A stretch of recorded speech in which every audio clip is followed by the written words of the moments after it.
Hey folks, welcome back to the garage. You know, I love my old cars. I've got everything back there from steam-powered buggies to electric supercars. But one thing I don't miss about those older models, some of the, shall we say, interesting design choices. Today we're taking a look at 14 car features that have gone the way of the dinosaurs and frankly, good riddance. We're talking about those head-scratching additions that left drivers more frustrated than impressed. Remember fighting with your buddy for who got stuck in the middle seat, or trying to parallel park with those massive bench seats? And don't even get me started on those pop-up headlights, always getting stuck open or closed.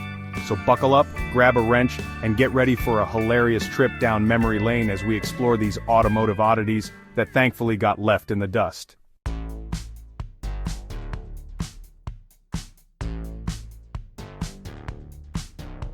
Alright, let's talk automatic seatbelts. You remember these bad boys, right? You open the door of your 80s sedan and this robotic arm shoots across your chest like something out of a sci-fi flick.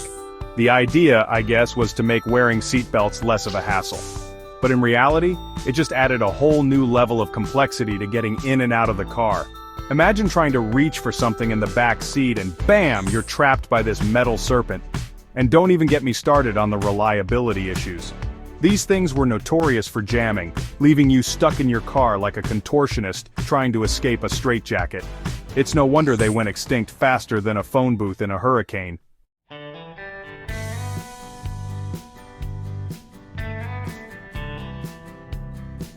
Now, I'm all for safety. Heck, I've got more helmets in this garage than a motorcycle gang. But the execution of these automatic seatbelts? Well, let's just say they missed the mark. They were clunky, they were noisy, and they were about as user-friendly as a rabid badger. It's like they designed these things in a boardroom with zero real-world testing. You know, it's funny, for all the advancements we've made in car technology, sometimes the simplest solutions are the best. A good old-fashioned manual seatbelt, effective, reliable, and you don't need a degree in engineering to figure it out. So RIP automatic seatbelts. You tried, you really did. But sometimes progress means letting go of the things that just don't work.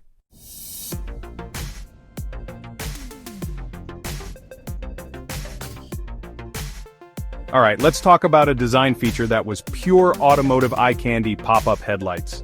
These things were everywhere back in the 80s and 90s, from sporty coupes to exotic supercars. You know the drill, you hit the switch and those headlights would rise up like the eyes of a mechanical predator, ready to attack the night. Talk about cool factor. I mean, who didn't love the satisfying thwump sound they made? But as much as I loved the look, you gotta admit, these things were more trouble than they were worth. They were notorious for mechanical problems, with motors burning out, gears stripping, and those delicate little headlight doors refusing to open or close properly.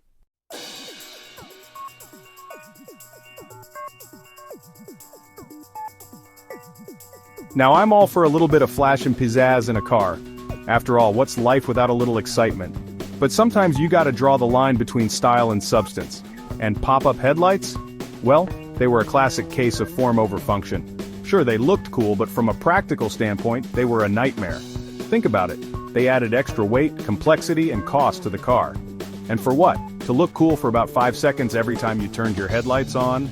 In the end, practicality won out, and pop-up headlights went the way of the cassette tape and the car phone.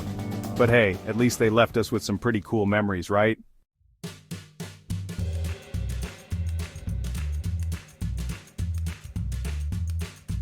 You know, back in the day, everyone wanted to look like they were driving a Cadillac. I'm talking about those big, beautiful land yachts with the vinyl roofs. It was all the rage, like having white wall tires or those fuzzy dice hanging from the rearview mirror. You could get them in any color you wanted, as long as it was black, white, or maybe a dark brown. The idea was to make your car look more luxurious, like you had a chauffeur driving you around. But let me tell you, those vinyl roofs were more trouble than they were worth. They trapped heat like you wouldn't believe, turning your car into a sauna on wheels in the summertime. And don't even get me started on what happened when it rained.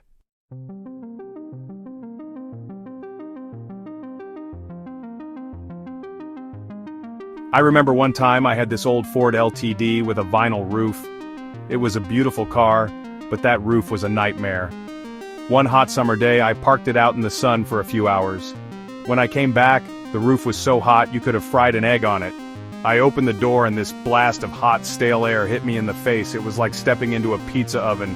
I swear I could feel the sweat starting to pour down my back, and the smell, it was like a combination of old vinyl and mildew. I ended up having to drive with the windows down for the rest of the day just to try and air the car out, but the damage was done. That vinyl roof had turned my car into a mobile sauna. From that day forward, I swore off vinyl roofs for good. They might have been fashionable for a time, but they were just too much trouble than they were worth.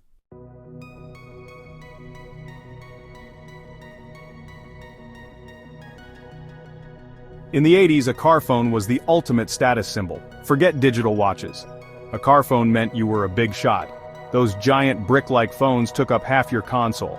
They had cords thicker than garden hoses. But who cared? It was all about the impression.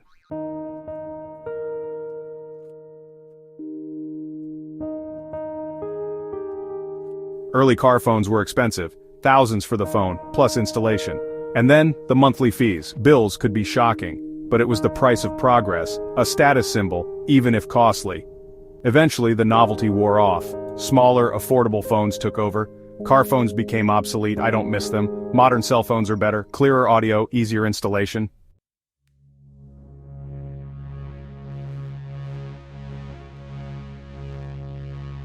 You know, they just don't make them like they used to. And when I say they, I'm talking about ashtrays. Remember those?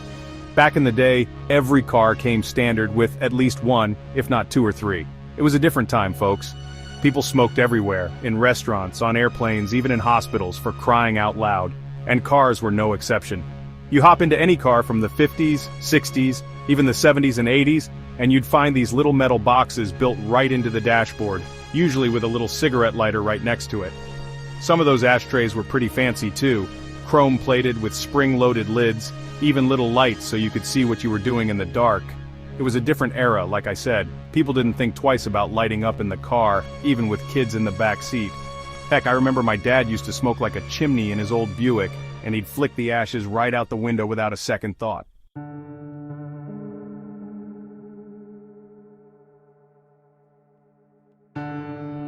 These days you'd be hard-pressed to find an ashtray in a new car. They've gone the way of the dinosaur, just like those pop-up headlights and bench seats. Oh sure, some manufacturers might offer a little removable ashtray as an optional extra, but for the most part they're a thing of the past. And you know what? That's probably a good thing. It's a sign that we're finally starting to take our health seriously, both our own and the health of our planet. I mean, who wants to breathe in secondhand smoke anyway? Not me, that's for sure. Besides, those old ashtrays were just little fire hazards waiting to happen. One misplaced ember, and your whole car could go up in flames. And don't even get me started on the smell. If you've ever been in a car that's been smoked in for years, you know exactly what I'm talking about. It's like a combination of stale cigarettes, burnt upholstery, and regret. So, while I can appreciate a well-designed ashtray as much as the next guy, I'm not going to lose any sleep over their disappearance from modern cars. It's a sign of progress, and that's something we can all get behind. You know, back in the day, cars were like rolling sofas. Big old bench seats could fit the whole family. We're talking aunts, uncles, cousins, maybe even the family dog. It was like a clown car. But those bench seats weren't exactly known for their comfort. You'd slide around every time your dad took a corner. And forget about trying to sleep on a road trip. It was like trying to sleep on a park bench. But hey, we were just happy to have a car that could get us from point A to point B.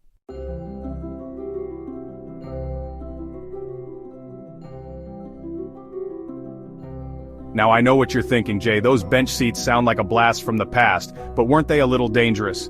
And you know what? You'd be right. Those bench seats were about as safe as a unicycle on a tightrope. For starters, there were no seat belts. You might have had a lap belt if you were lucky. In a crash, you were basically a human projectile. Cars didn't have airbags or crumple zones. They were built like tanks, but your body became the crumple zone. But hey, that's progress for you, right? We learn from our mistakes and make things better. Now we've got bucket seats, seat belts, and airbags. Appreciate how far we've come.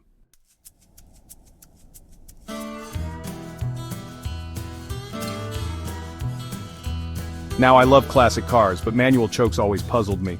Starting a cold engine was a delicate dance. You'd turn the key, and nothing. Or worse, a sputtering cough. Time to engage the manual choke. It controlled the air-to-fuel mixture. Too little choke, no start, too much engine floods. It was a delicate balance. Feather the choke just right, adjust as the engine warmed up.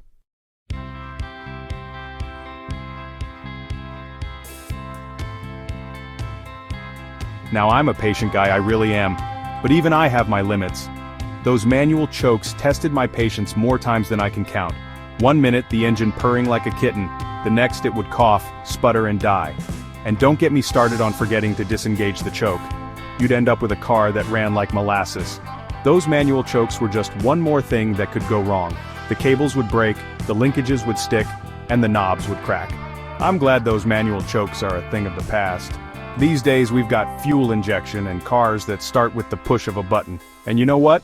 I wouldn't have it any other way.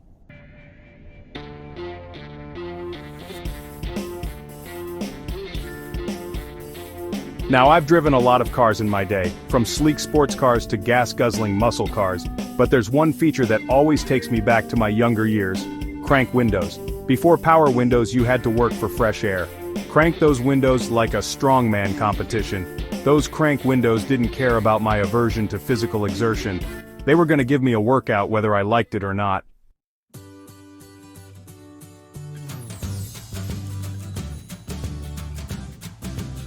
And if you thought rolling down a crank window was a chore, just wait till you had to roll it back up.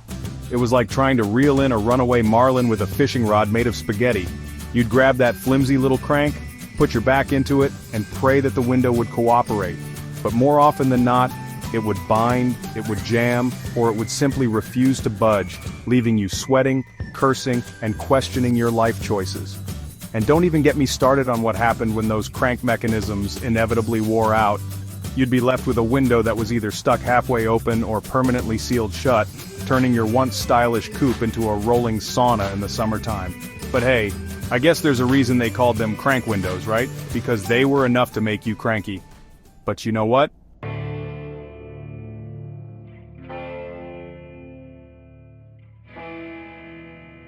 You know, back in the day, no road trip was complete without a cassette tape loaded up and ready to go.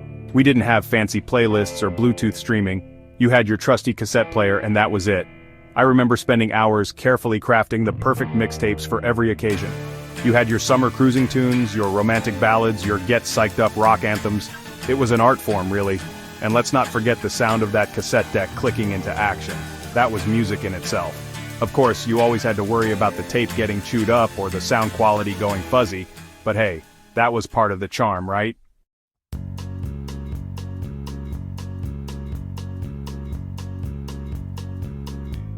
But times change and technology moves on, doesn't it? CDs came along and promised crystal clear sound and no more tangled tapes.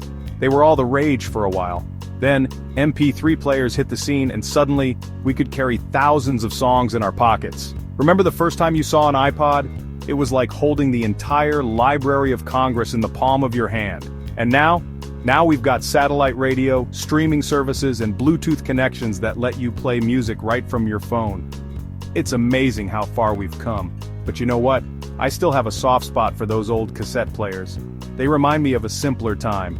A time when you had to put a little more effort into your music listening.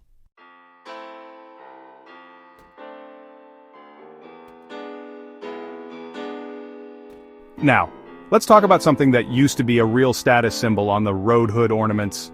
You know, those fancy emblems that adorned the front of classic cars. Back in the day, a hood ornament wasn't just a decoration, it was a statement. It told the world you had arrived. Rolls-Royce had their Spirit of Ecstasy, Cadillac had their wreaths and crests, and who could forget the leaping Jaguar on a Jaguar? Pure class.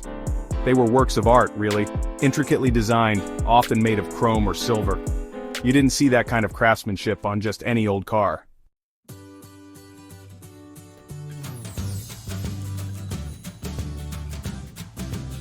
But as with all good things in the automotive world, hood ornaments eventually started to disappear. What happened? Well, a few things. For one, safety regulations became more stringent. People realized that having a pointy metal object sticking out from the hood wasn't exactly pedestrian-friendly in case of an accident. And then, there were the thieves. A fancy hood ornament was like a beacon for anyone looking to make a quick buck. They'd just pry them right off and leave you with a damaged hood. So, manufacturers started to phase them out. They moved towards more integrated designs, incorporating the emblems into the grille or the hood itself. It's a shame, really. Hood ornaments were a unique part of automotive history, but hey, you can still find them on classic cars and they still turn heads wherever they go.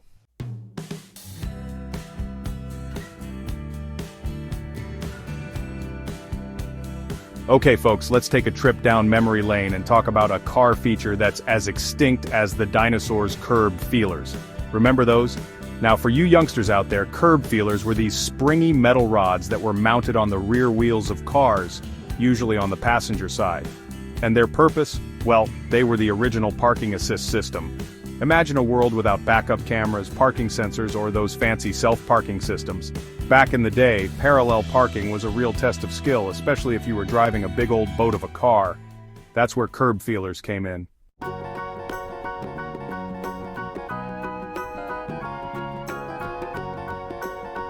As you were carefully maneuvering into a tight spot, those curb feelers would gently scrape against the curb, letting you know when you were getting a little too close for comfort. They saved countless hubcaps and tires from curb rash, and they were a godsend for anyone who wasn't exactly a parallel parking pro, but as great as they were at their job, curb feelers had their downsides. For one, they weren't exactly the most stylish accessory. In fact, they were kind of an eyesore. And then there was the noise, that screeching sound of metal on concrete every time you got a little too close to the curb. Yeah, not exactly music to anyone's ears.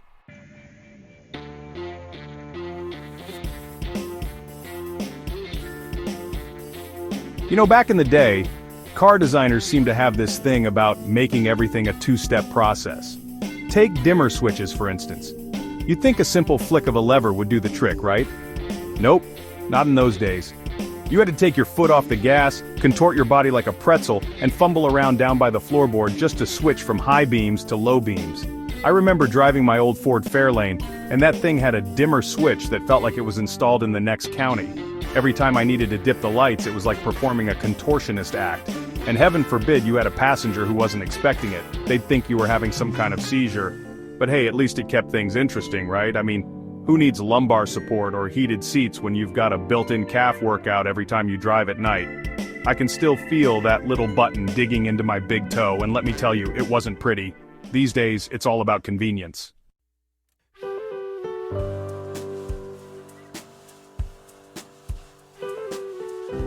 Now, you might be wondering why anyone thought putting a dimmer switch on the floor was a good idea in the first place. Well, some folks will tell you it was a safety feature, kept your hands on the wheel, you know. But let's be real, folks. Reaching down there was more of a distraction than anything else. Plus, it wasn't exactly a precise system. You'd be driving along trying to find that sweet spot between blinding oncoming traffic and driving blind yourself. It was enough to make you want to carry a flashlight just in case. But you know what I miss most about those old floor-mounted dimmer switches? The sound, that satisfying clunk when you finally found the right position. It was like a little victory every time. Of course, I'm not saying I want to go back to those days. I'm perfectly happy with my modern cars and their convenient, well-placed controls.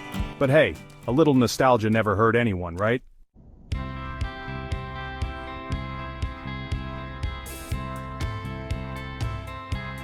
You know, folks, back in the 50s and 60s, cars were all about style, and nothing said style like a good set of tail fins. It was the space race era, and everyone was obsessed with rockets, jets, and all things futuristic. Car designers, well, they took that inspiration and ran with it, putting tail fins on everything from Cadillacs to Chevrolets. I remember seeing those cars as a kid and thinking they were straight out of a comic book. Some of those fins were massive, sticking out like wings, and I swear some of them could have doubled as picnic tables. People used to decorate them with chrome, lights, you name it. But you know, as cool as they looked, tail fins were about as useful as a screen door on a submarine. They didn't make the cars go faster, handle better, or improve fuel efficiency. In fact, they probably made the cars less aerodynamic. But hey, who cared about gas mileage back then?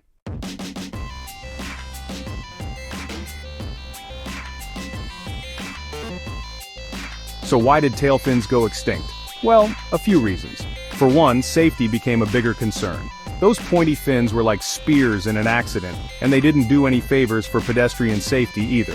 Plus, as the 60s wore on, tastes changed. People started to appreciate smaller, more European-inspired designs. The muscle car era was in full swing, and those cars were all about performance, not just looks. Tail fins, with their extra weight and drag, just didn't fit the bill anymore. It's funny how things come and go in the car world. One minute everyone's clamoring for the latest trend, and the next minute, it's ancient history. Tail fins might seem like a quirky footnote in automotive history now, but they represent a time when car design was all about pushing the boundaries of style and imagination. And part of me misses that. I mean, who wouldn't want to cruise around in a car that looks like it could take off at any second? Maybe tail fins will make a comeback someday.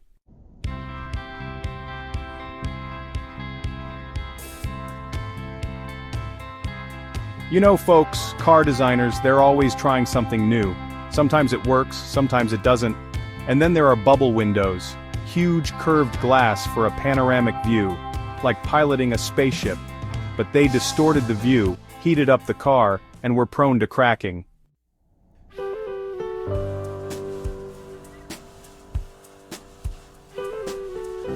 Despite their drawbacks, a few car makers in the 50s and 60s experimented with bubble windows. You had the Kaiser Frazer Vagabond, the Chevrolet Corvette, even the Ford Thunderbird dabbled in the trend. But it didn't last long. Drivers quickly realized that those panoramic views came at a price, and that price was practicality.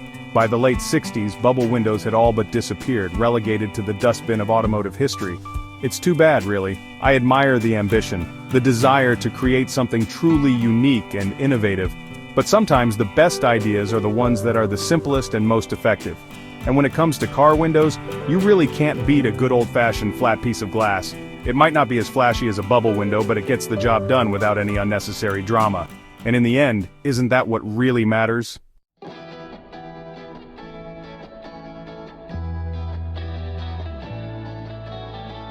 Well folks, there you have it, a trip down memory lane to revisit some of the car features that have gone the way of the dinosaur. Some of them were cool, some of them were quirky, and some of them were just plain head-scratchers. But they all played a part in shaping the cars we drive today. Thanks for joining us on this nostalgic journey through automotive history. If you enjoyed this video, don't forget to like, comment, and subscribe for more fascinating car content. See you next time.